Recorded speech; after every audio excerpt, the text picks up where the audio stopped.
ఏ retired ఉద్యోగినైతే retirement రోజే కార్లో కూర్చోబెట్టి చెక్కులు అప్పచెప్పి ఇంటికాడ సన్మానం చేసి పంపాలని చెప్పి కేసీఆర్ మాట్లాడి చూసినావా? ఇవాళ రిటైర్డ్ ఎంప్లాయీ సంవత్సరమైన 2 సంవత్సరాలు రిటైర్మెంట్ బెనిఫిట్స్ వస్తలేవు. కొద్దిమంది ఏమో కమిషన్ ఇచ్చి తెచ్చుకుంటున్నారు, కొద్దిమంది ఏమో కోర్టుకు పోయి తెచ్చుకుంటున్నారు.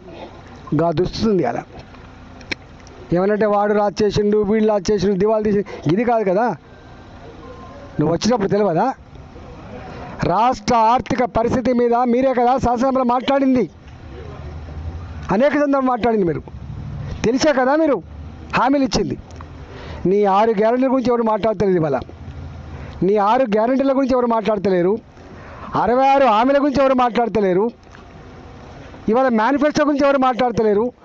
మాట్లాడుతున్న వల్ల ఉన్నదాన్ని నన్ను ఇవ్వండి బాబు అంటున్నారు వాళ్ళు. పాపం ఉన్నదాన్ని దండం పెడతాం, ఉన్న పెన్షన్ టైంకి ఏమంటున్నారు. ఇది దుస్థితి.